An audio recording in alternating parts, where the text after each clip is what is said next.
ব্লগে সকলকে অনেক অনেক ওয়েলকাম। এখন প্রায় 10:15 বাজে আর আমি একটু সেন্ট লুকে বেরোবো।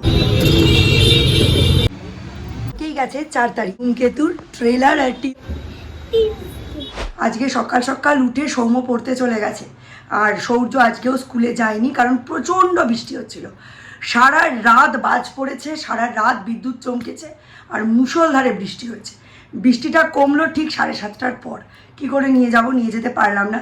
কিন্তু আজকে সৌর্যদের স্কুলে কিছু খুব ইম্পর্ট্যান্ট ওয়ার্কশিট জমা দেওয়ার কথা, যেগুলো ওদের বিফোর হাফ ইয়ারলি সাবমিট করতে হবে। ওরা স্কুলের তরফ থেকে ওটা ফুলফিল করে দেবে। এবার নাম্বারসগুলো ওয়ার্কশিটের দেওয়া ছিল, সেগুলো সাবমিট করতে গিয়ে দেখি ইংলিশের 5-6টা ওয়ার্কশিট অ্যাজ পার নাম্বার আমি পাচ্ছি না।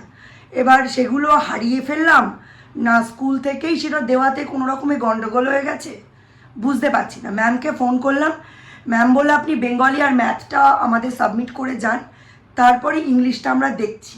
আমি তাই সমস্ত ডকুমেন্টস নিয়ে আমি যাব সেন্ট লুকসে। সৌর্য গেছে বজরংবলীর মন্দিরে পুজো দিতে, মিস্টার বিশাল ডিমের ঝোল ভাত খেয়ে বেরিয়ে গেছেন, আর সৌর্য চলে আসার আগেই আমি রিটার্ন করব, সৌম্যও রিটার্ন করবে। এখানে বিছানা সব গুছিয়ে পরিষ্কার করে দিয়েছি। গলার অবস্থা একটু বেটার, কাশিটা একটু কমেছে। এবার বারান্দাটা আপনাদের দেখাই, চলুন। গাছপালা মানুষ কেন করে, এর থেকে ভালো জিনিস আর নেই। দেখুন এদের জন্য আমি কী বা করতে পারি, মাঝে মাঝে একটু দিকটা পরিবর্তন করে দিই আর একটু জল দিই, আর এরা কি দেয়, এক রাস মুগ্ধতা, এক রাস সজীবতা। কি দারুণভাবে বাড়ছে দেখুন এই গাছগুলো, এত ভালো লাগছে।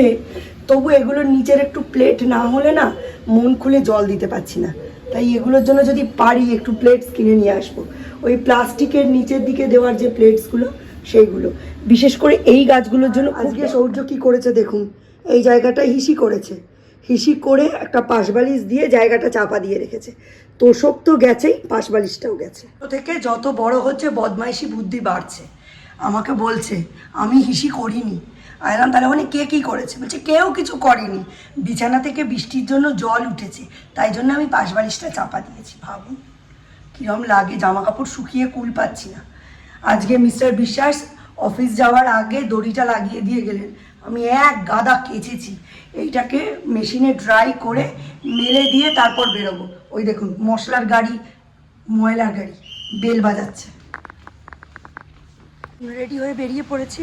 ওয়ার্কশিটের সমস্যা হয়েছে, সমস্ত ওয়ার্কশিটগুলোই নিয়ে নিয়েছি। ম্যাম কিছু দেখাতে চাইলে বা বলতে চাইলে দেখাতে পারবো, দেখি কি হয়, মেটে কিনা।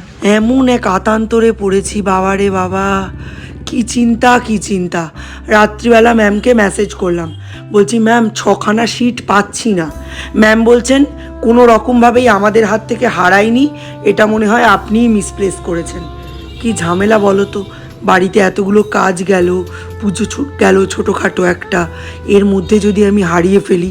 তারপর স্কুলে যাওয়ার পর দেখলাম যে আমার পেজগুলোতে পেজ নাম্বারের প্রিন্টিং ভুল পড়েছে, সেই কারণে আমি পার্টিকুলার পেজ নাম্বারগুলো খুঁজে পাচ্ছিলাম না। কাজ মেটানোর পরে আমি আর 1 মিনিটও সেন্ট লুকসে দাঁড়াইনি, কাজ মিটিয়েছি, খাতাগুলো জমা দিয়েছি, লাফ দিয়ে উঠে বসেছি টোটোয়।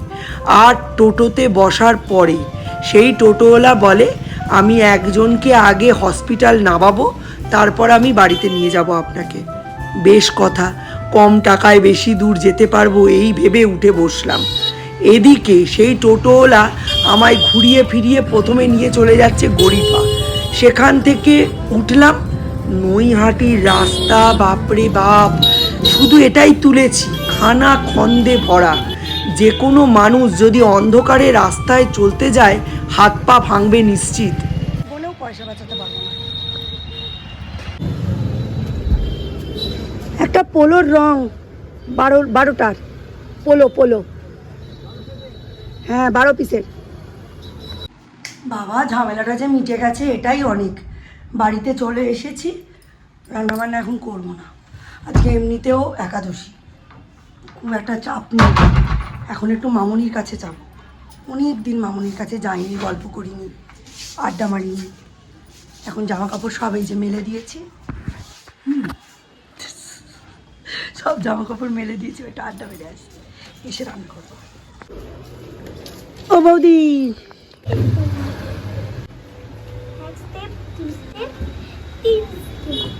এইটা বের না করলে ঘুম হয় না মাঝে মধ্যে। খেয়ে না, আর একটু বড় হলেই আর পারবে না। এর বয়স তখন 1-1.5 বছর, 1-1.5 বছর, হ্যাঁ 18 মাস। তখন এটা কেনা হয়েছে। তখন খুব ভয় পেত এটা চড়তে। আমি ভাবতাম এটা কি কেনা ব্যর্থই হলো, কোনোদিন কি চড়বে না। 5 বছর কমপ্লিট হয়ে গেল, এখনও এটা চড়ছে। এই তো রাজার মেয়ে এসেও চড়ে, মানে এখনও মানে অনেক বছর চড়তে পারবে যদি ওয়েটটা মেনটেনে রাখতে পারে। চলো চলো, ভালোই মজা করছো, সাবধান। এই যে 1 ঘন্টা ধরে বাছলাম, এইবার রান্না করব। মানে এই বাছার সময় কি করছিলাম জানো, দাঁড়াও স্ক্রিনে এসে বলছি। ঠিক গেছে 4 তারিখ, আর কালকেই ধূমকেতুর ট্রেলার আর টিজার দুটোই লঞ্চ হয়ে গেছে। লাইভ তো দেখতে যেতে পারিনি।